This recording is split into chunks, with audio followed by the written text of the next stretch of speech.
A doença de Alzheimer é uma doença que ocorre na população idosa, então acima de 65 anos que começa a se manifestar. E essa inversão da pirâmide, né? Menos gente jovem, né? Já que as mulheres estão tendo filho, a medicina evoluiu muito, então as pessoas estão vivendo mais. Muito possivelmente, isso é uma perspectiva no mundo inteiro, a doença de Alzheimer vai se destacar como o maior custo de vida para a saúde pública, para a saúde privada e também, que tem uma coisa muito curiosa nos quadros demenciais, é que a figura do cuidador, né? Então outra pessoa da família, ou filho, ou parente, vai ter que dedicar uma grande parte do tempo para cuidar daquele portador da doença de Alzheimer. A doença de Alzheimer é uma doença que a gente chama que ela é multifatorial. Então o que são as doenças multifatoriais? Ela tem um aspecto ambiental muito forte. Então, os fatores de risco para a doença cardiovascular, né, o infarto ou as outras, também levam ou pode predispor de forma precoce a doença de Alzheimer. Então, colesterol alto, diabetes, hipertensão, são coisas que são comprovadas, aumentando muito a incidência para essas pessoas que têm esse fator de risco. O cigarro também se destaca. E além disso tem o fator genético. O fator genético é curioso, porque quando a gente fala genética, a gente acha que é um gene. Não, são múltiplos genes que já estão comprovados que podem predispor a pessoa a ter doença de Alzheimer. Então, quando a gente fala de fator ambiental, fazendo a prevenção, pode sim atrasar o paciente a manifestação da doença de Alzheimer. Não que vai fazer ele não ter, mas pode atrasar, já está comprovado isso, em anos ou até década, o início da doença. Ela ocorre das duas formas. O que acontece que confunde um pouquinho a gente é porque a população feminina ela vive mais, né? Se a gente for comparar, chega a mais de 5 a 8 anos, né? Aqui no Brasil. Nos outros locais do mundo se repete. Então, obviamente, tem mais. Mulher idosa acontece numa frequência maior da mulher idosa. Essa é uma das perguntas mais comuns que todo mundo quer saber, né? Primeiro, se você tem um parente que tem doença de Alzheimer, você quer saber se você tem ou não. Então, o que é que acontece? A doença de Alzheimer é um diagnóstico clínico. Então, não existe um exame que você faça e diga tem doença de Alzheimer ou vai ter doença de Alzheimer. Mas, de um modo geral, a gente costuma dizer que ela tem as fases, né? Tem uma fase de pródromo, que geralmente é a memória característica mais forte que a pessoa apresenta de sintoma. Então, ela apresentando esses sintomas, muitas vezes você não consegue fechar o diagnóstico de Alzheimer, porque às vezes o paciente vai posteriormente no neurologista e fala mas anos atrás ela já tinha uma queixa de memória. Mas no envelhecimento normal pode acontecer também uma piora da memória, até um fator muito comum. E tem a fase, essa pródromo pré-clínica, e depois tem a fase clínica, que a pessoa começa a perder outras habilidades cognitivas. Então, as atividades do dia a dia, né, pagamento de conta, cozinhar, a pessoa começa a perder. Geralmente é nessa fase que é dado o diagnóstico.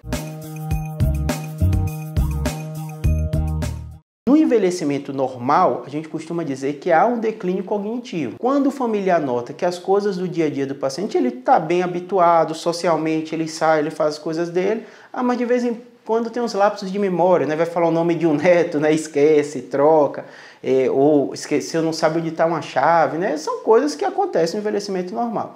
O que chama atenção e preocupa a gente com Alzheimer?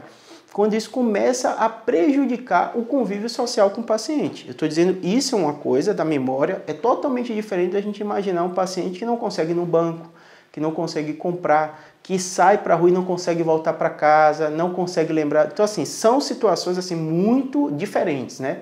Eu costumo até dizer no dia a dia que quando o familiar reclama da memória, é algo geralmente preocupante. Quando é o próprio paciente falando, a gente fica menos preocupado. Mas, obviamente, que pode ser aquela fase de pródromo ou pré-clínica.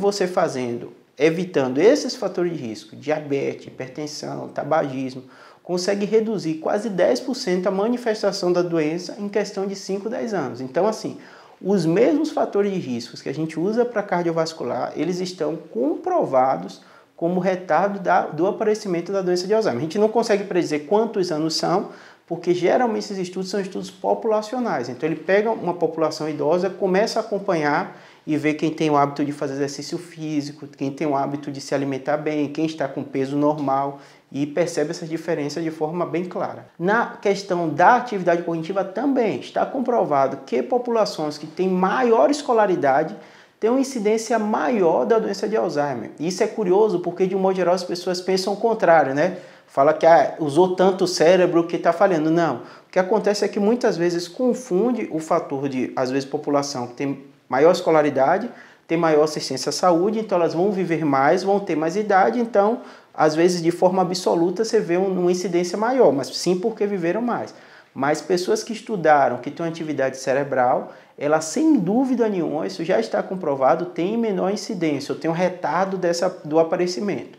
Uma das coisas que a gente costuma falar, e eu falo com todo paciente, eu falo assim, se existe atividade física para o cérebro, ou para o corpo, para o músculo, imagine que tem a mesma coisa para o cérebro. O que a gente diz é que a atividade cognitiva, então o estudo, a literatura, tem paciente que adora a palavra cruzada, então o que ele faz? O cérebro da gente é muito complexo, então a gente ainda carece de conhecimento para dizer tal tipo de atividade é melhor que a outra, isso não está comprovado, mas sim as atividades que exercitam o cérebro, de um modo geral, elas ajudam e previnem o aparecimento da doença. Por mais que eu diga que não tem tratamento que mude o curso da doença, tem muito tratamento que melhora a qualidade de vida. Então, o diagnóstico precoce é essencial. Se você tem um diagnóstico, você tem um tratamento farmacológico, que aí envolve acetilcolina e glutamato, são substâncias no cérebro que vão ajudar a pessoa a ter menos os sintomas da doença, então isso também já está comprovado. E a segunda coisa é que tem um tratamento não farmacológico, que envolve fonoaudiólogo, envolve também fisioterapeuta, envolve terapia ocupacional, que ele vai pegar aquela pessoa que perdeu algumas capacidades e vai estimular. O cérebro tem uma coisa que eu acho fantástica, chama plasticidade. Por mais que o neurônio morra, que uma área morra, tem outras áreas que podem cumprir essa atividade. Outra coisa importantíssima para o familiar não significa que um parente seu tem, que você vai ter doença de Alzheimer, siga a sua vida normal, não se preocupe com isso. Na terceira idade, né, acima de 65 anos, procure um neurologista para fazer essa investigação.